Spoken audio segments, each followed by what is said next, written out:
On va s'intéresser dans cet exercice à la planification des coûts. Et vous allez voir que c'est d'une très grande facilité. On a dans Project deux types de coûts, les coûts de ressources et les coûts de tâches, appelés coûts fixes. On va voir ça.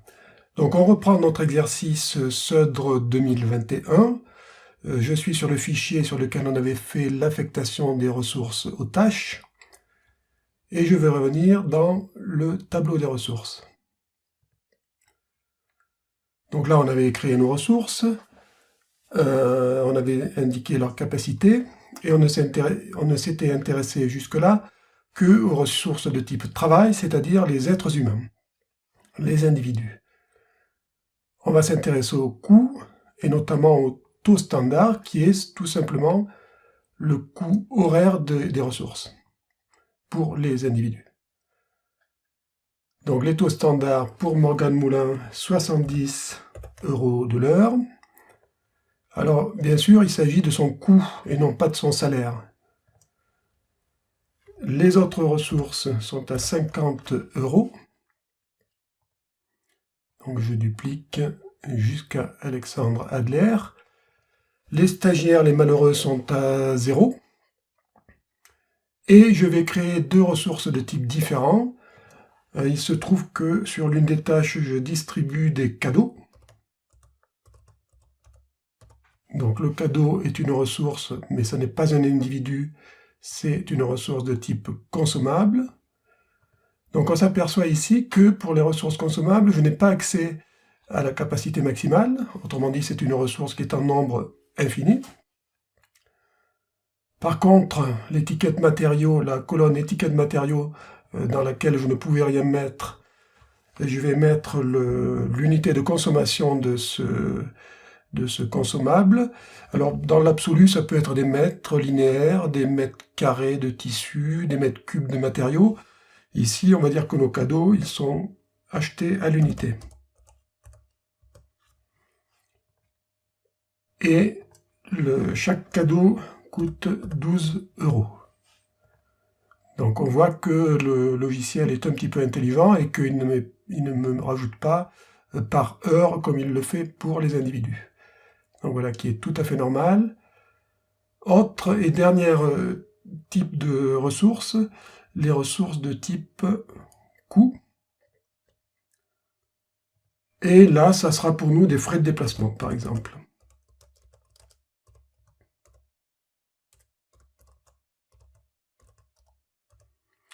Voilà, des frais de déplacement. Ici, le logiciel ne nous demande rien, ni la capacité maximale, c'est infini également, ni l'étiquette matériaux, et je n'ai même pas la possibilité de mettre un taux, puisque les frais de déplacement peuvent être différents sur différentes tâches, ou carrément nuls sur certaines tâches. Donc voilà pour la création des ressources. J'ai des informations, j'ai des colonnes qu'on ne va pas utiliser, qui sont par exemple taux des heures supplémentaires. Taux des heures supplémentaires, en général, on ne s'en sert pas. On n'est pas sur de la gestion des ressources humaines, on est sur de la gestion de projet. Et un coût par utilisation, donc là on pourrait s'en servir, mais dans l'exercice on ne l'utilisera pas. C'est un coût qui se déclencherait chaque fois que la ressource est affectée à une tâche, et qui se déclencherait automatiquement. Je reviens sur le diagramme de Gantt. Donc bien sûr, rien n'a changé, ça ne nous surprend pas. Je vais rajouter deux colonnes. Une colonne, donc je tape la lettre C pour coût, et je cherche dans la colonne, je cherche coût fixe. Coût fixe correspond à ce que j'ai appelé tout à l'heure coût de tâche. Deuxième colonne, la colonne coût. Donc c'est pas la même chose, et on voit que la colonne coût est déjà renseignée. Alors ça peut être une surprise pour vous, en fait ça n'en est pas une. Le logiciel a tout simplement calculé les coûts de ressources sur chaque tâche, puisqu'il connaît la durée de la tâche, il connaît l'intensité d'affectation de la tâche, et il connaît le coût unitaire de la ressource, donc il est tout à fait capable de calculer le coût. Et on arrive à un total pour le projet de 13 600 €. On va rajouter les coûts correspondant à la consommation de nos cadeaux. Donc c'est sur la tâche numéro 5. Donc sur la tâche numéro 5, interview des acteurs. Donc on imagine qu'on va interviewer des gens sur le terrain et que ça nous coûte en frais de déplacement 1200 €. Pardon, en frais de déplacement, oui, en frais de déplacement 1200 €. Alors pour ça, puisque ce sont des ressources, je vais dans Informations sur la tâche, onglet Ressources, et je vais rajouter. Donc je retrouve la liste des ressources, inclus celles que je viens de créer. Et donc je vais rajouter des cadeaux. On voit ici que le logiciel me renvoie l'unité qu'il connaît, puisque c'est moi qui la lui ai indiqué. Donc ce sont des unités, et c'est pas 1, mais je vais mettre 10, pardon, puisque 10 en fait. Le total n'apparaît pas ici, mais c'est un petit gag de Microsoft, on va voir que ça se règle facilement. Et c'est sur cette même tâche que j'ai des frais de déplacement. Donc frais de déplacement. Ici, je n'ai pas la possibilité de saisir d'unité. Par contre, dans le coût, je vais mettre 1000 €. Pardon, je confonds les chiffres.